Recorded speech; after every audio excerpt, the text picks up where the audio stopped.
oh bank ini katanya ngomong kasih DP 0%, tapi kenyataannya saya mesti bayar tambahan lagi ke penjualnya sekian.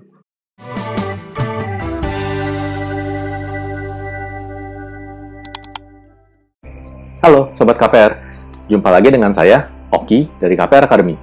Pada episode kali ini kita akan membahas tentang KPR DP 0%. Nah, mungkin buat teman-teman yang belum tahu, zaman sekarang, di tahun 2021 ini, KPR itu bisa DP-nya 0%. Nah, cuma perlu diingat ya, ketentuan ini berlaku dari 1 Maret 2021 sampai 31 Desember 2021. Jadi cuma 10 bulan. Jadi nggak panjang-panjang amat. Kenapa?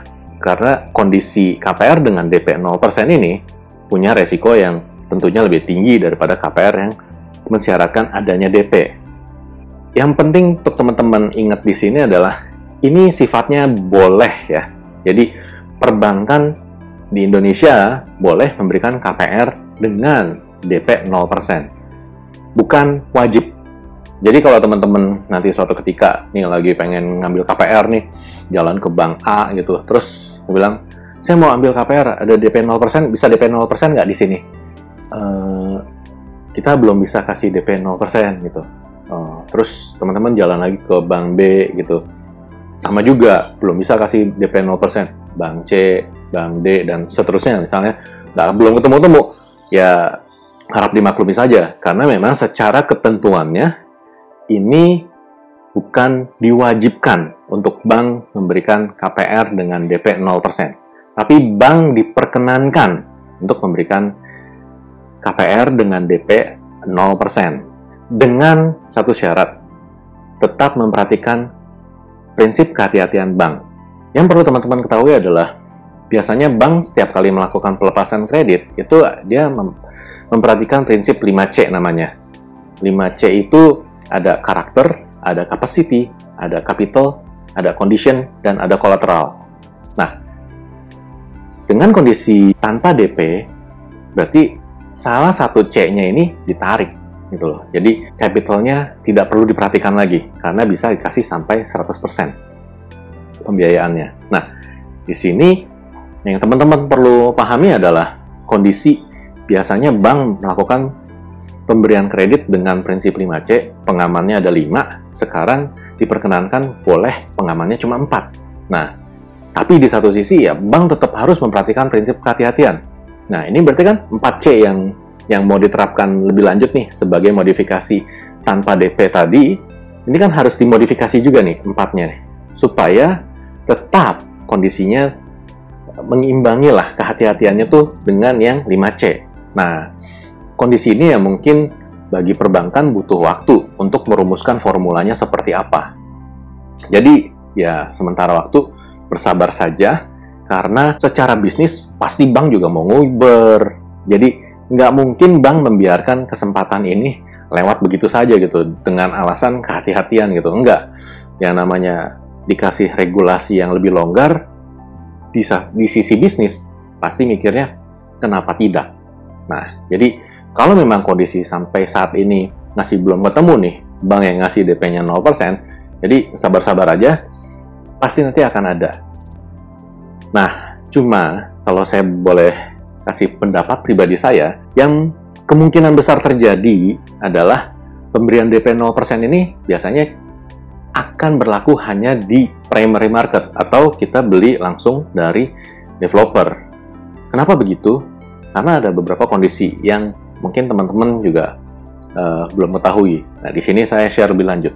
Nah, kondisi yang pertama, kalau kita membeli rumah dengan menggunakan KPR di developer yang adalah rekanan bank tertentu itu, nah, biasanya itu antara developer dengan bank itu ada perjanjian kerjasama. Nah, perjanjian kerjasama ini di dalam salah satu aturan mainnya biasanya diatur tentang yang namanya buyback guarantee. Jadi, di sini developer menjamin seandainya nih kita sebagai pembeli rumah ataupun apartemen di developer tersebut dan suatu ketika kita menunggak 3 bulan berturut-turut, maka pihak developer menjamin untuk membeli kembali dari kita. jaminan ini diberikan oleh developer kepada pihak bank. Tapi ingat ya, kondisi buyback guarantee ini hanya khusus diberikan kepada properti-properti yang belum bisa di-AJB-kan atau belum bisa langsung dibalik nama secara langsung.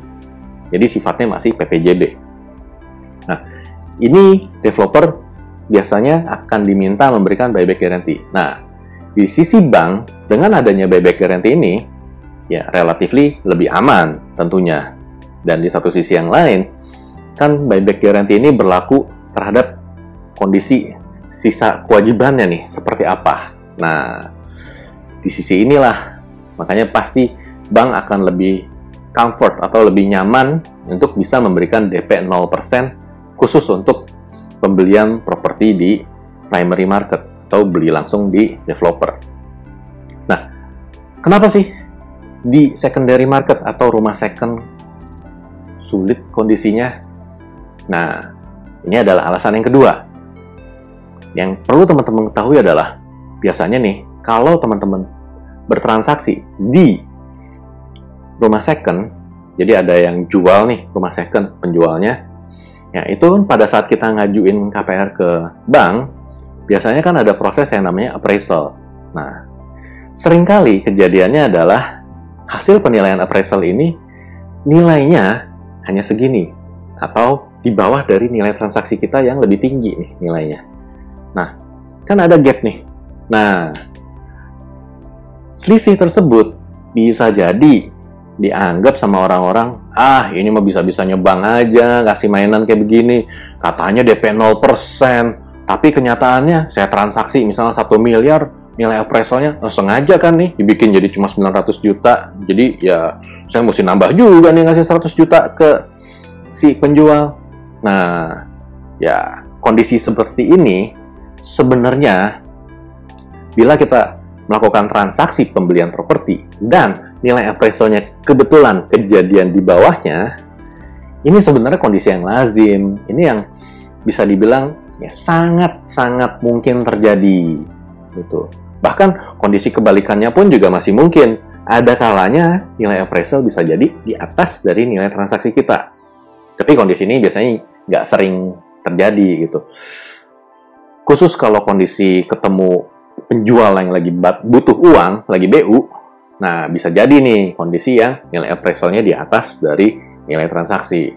Jadi kalau kondisi yang tadi, di mana nilai appraisal itu masih di bawah dari nilai transaksi, jadi ya quote-unquote kan, jadi ada kesan kayak sebenarnya nggak DP 100, nggak DP 0% nih, gitu. Nah, itu yang kondisi yang sulit untuk dihindari, apalagi persepsi masyarakat seperti apa, dan ya sedemikian mudahnya nanti ada informasi-informasi yang viral yang bilang, bank ini katanya ngomong kasih DP 0%, tapi kenyataannya saya mesti bayar tambahan lagi ke penjualnya sekian.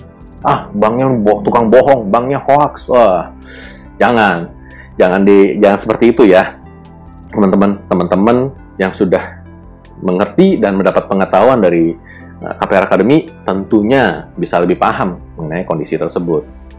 Nah, kondisi lainnya yang teman-teman perlu pahami lebih lanjut adalah seandainya nih, ini kondisi seandainya ya, amit-amit kalau sampai teman-teman nggak sanggup bayar angsuran lagi, terus ujung-ujungnya dilelang.